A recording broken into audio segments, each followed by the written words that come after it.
Professora, saudações, você já me conhece. Eu sou o professor Hammurabi e estamos dando início a um novo módulo direcionado a você que vai fazer um concurso do magistério da sua cidade ou do seu estado.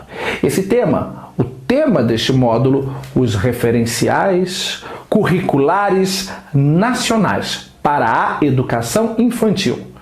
É muito mais cobrado em concursos para os docentes que vão atuar na educação infantil, isto é, na creche, na pré-escola e nos 5 anos iniciais do ensino fundamental. Embora estejamos falando aqui de referenciais curriculares para a educação infantil, os docentes que atuam nos anos iniciais do ensino fundamental também têm em seu conteúdo programático de concurso, com certa regularidade, estes referenciais curriculares. Então, você que vai fazer concurso para a área de educação, mas outra área que não seja os anos iniciais do ensino fundamental e a educação infantil, esse tema é bem menos cobrado.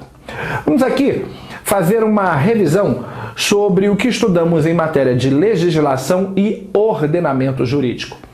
Lembramos muito bem que a norma de maior grau hierárquico a versar sobre a educação no Brasil é a Constituição Federal do ano de 1998 e suas respectivas emendas constitucionais. Devemos lembrar que a emenda constitucional tem valor de Constituição.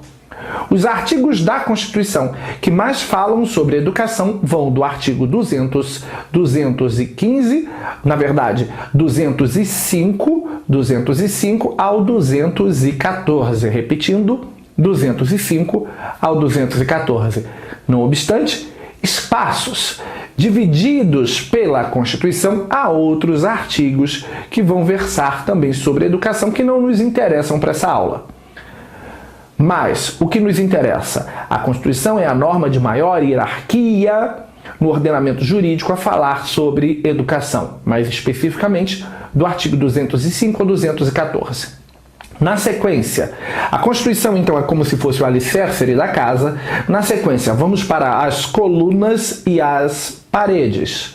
Representando as colunas e as paredes, temos a LDB, a Lei Darcy Ribeiro, a Lei de Diretrizes e Bases da Educação Nacional, a Lei 9394/96.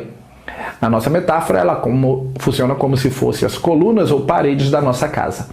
E representando o telhado dessa casa, temos as diretrizes curriculares nacionais.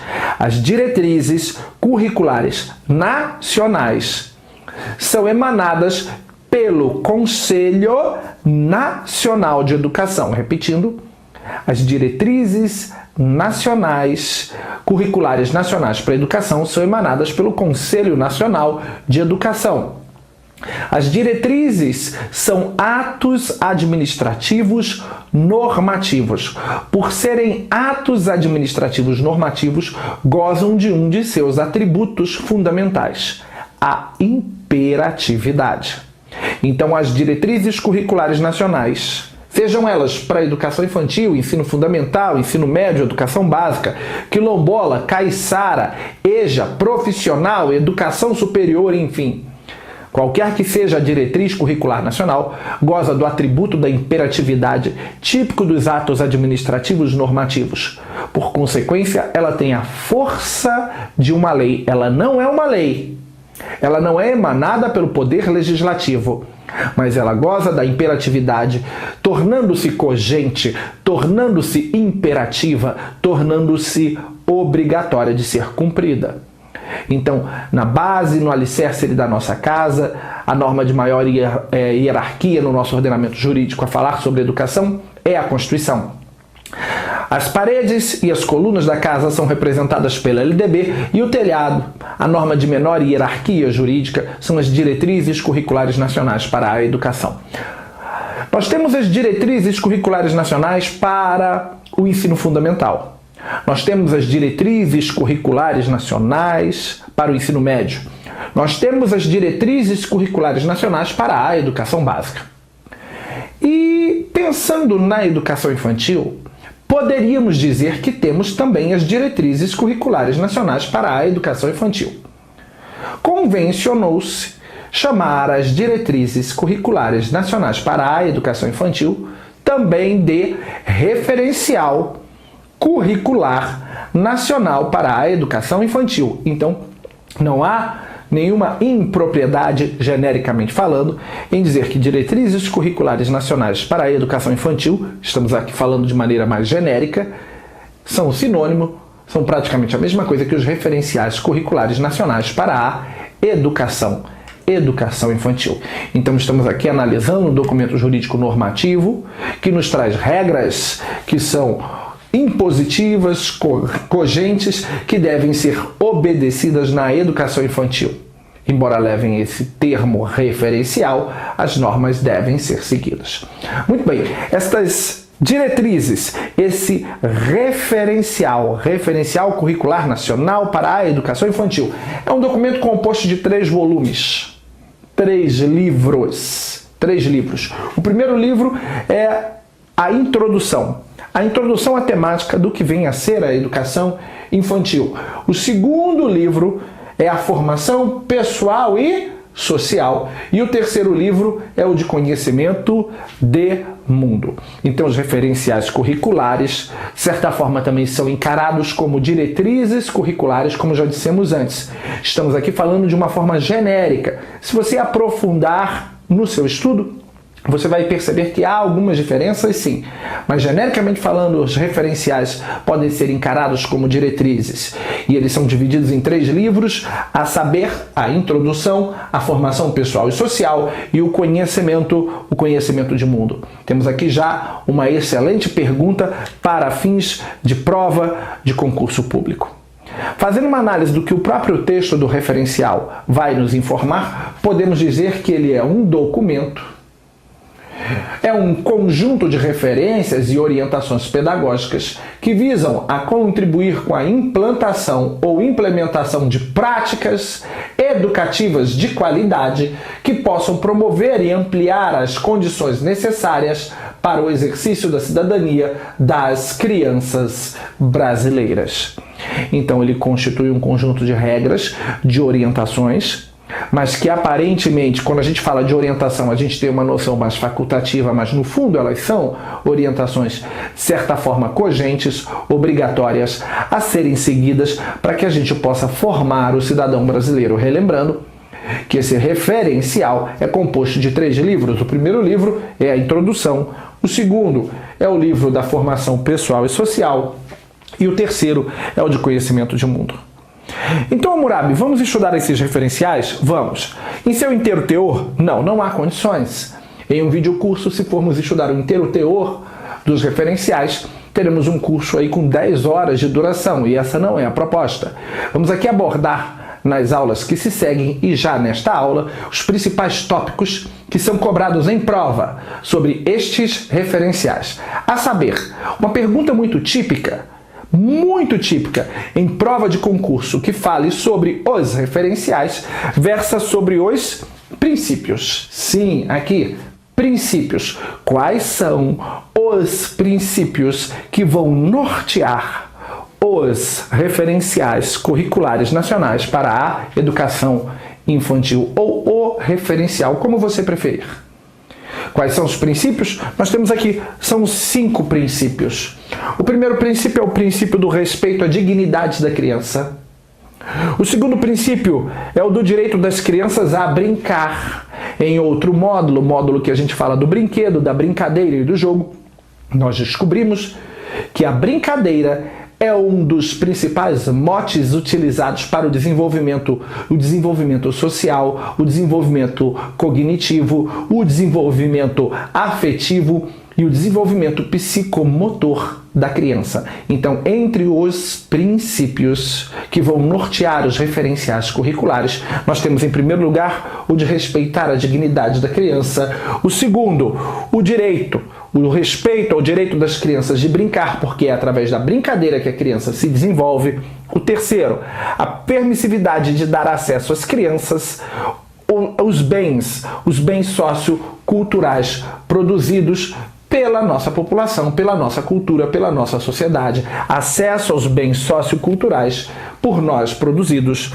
Depois, a socialização das crianças e o último princípio é o princípio ligado ao atendimento aos cuidados essenciais da criança, porque todos nós sabemos, com base no estudo das diretrizes curriculares nacionais para a educação básica, que o educador, o professor, ele não tem apenas o dever de educar, de ensinar, de lecionar, mas no regular exercício da sua profissão, segundo as diretrizes curriculares nacionais para a educação básica e também os referenciais para a educação infantil, ele também tem o dever de prestar cuidados essenciais ao seu educando. Então, uma pergunta sobre princípios não é rara, muito pelo contrário, é até muito comum. Uma outra pergunta muito comum está ligada aos eixos. Quais são os dois principais eixos que vão nortear o referencial? Então, vimos os 5 princípios principais. Agora estamos vendo os 2 principais eixos que vão nortear o referencial. O primeiro eixo é o da formação pessoal e social. Repetindo, o primeiro eixo, perguntado em prova, é o da formação pessoal e social. E o segundo eixo é o eixo do conhecimento de mundo. Perceba bem que estes eixos, conhecimento de mundo e o primeiro eixo, formação pessoal e social, eles estão atrelados ao livro 2 e ao livro 3 dos referenciais. Repetindo, os 2 eixos, formação pessoal e social e conhecimento de mundo, nada mais são do que o livro 2 e o livro 3 dos referenciais. Dando continuidade, que outra pergunta a respeito de referencial curricular nacional para a educação infantil, além dos princípios, dos 5 princípios, além dos 2 eixos, é muito frequente em prova de concurso? Bem, nós temos aqui a pergunta referente à organização do tempo e às atividades.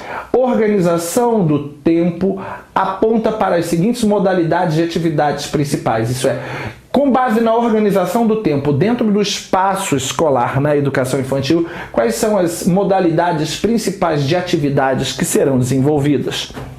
E aí você vai ter um cuidado especial. Por quê? Porque nós vamos aqui apresentar as 3 atividades como regularmente elas aparecem em prova, mas elas podem aparecer com outra nomenclatura. Então, com relação à organização do tempo, quais são as modalidades principais de atividades a se desenvolverem? São 3. Atividades permanentes, é a primeira. Sequência de atividades, a segunda. E projeto de trabalho, a terceira. Então, temos 5 princípios, 2 eixos e temos 3 tipos de modalidades principais de atividade. As atividades que são permanentes, as atividades que são sequenciais e os chamados projetos de trabalho. Murab, você não vai explicar o que é cada uma delas, não? Claro que eu vou, mas não agora. Essa primeira aula é uma síntese.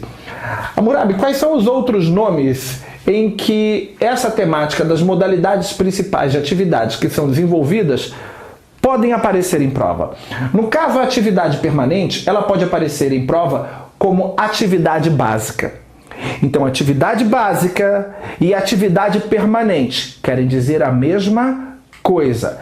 No caso de sequência de atividades, elas podem aparecer em prova como atividades sequenciais. E no caso de projetos de trabalho, este pode aparecer em prova como construção coletiva de projetos. Construção coletiva de projetos. Então, estudamos 5 princípios nessa aula, estudamos 2 eixos e estudamos a classificação das atividades em função do tempo em 3 grupos de atividade. Atividades permanentes, sequência de atividades e projetos de trabalho, que também podem aparecer na prova como atividades básicas, atividades sequenciais ou construção coletiva de projetos. No nosso próximo bloco, vamos continuar falando sobre as principais questões de prova direcionadas a essa temática. Lembrando aqui que neste primeiro bloco nós falamos o que são ou o que é o referencial curricular nacional para a educação infantil e a quem ele é direcionado. Falamos dos 3 livros, são 3 livros, falamos dos 5 princípios, dos 2 eixos e dos 3 tipos de atividades principais desenvolvidas em função do tempo no ambiente, no espaço da educação infantil. No próximo bloco, vamos falar de outros conceitos importantes, começando com o conceito de heteronomia, chegando até o conceito de autonomia. Um grande abraço, fique com Deus e até o nosso próximo encontro.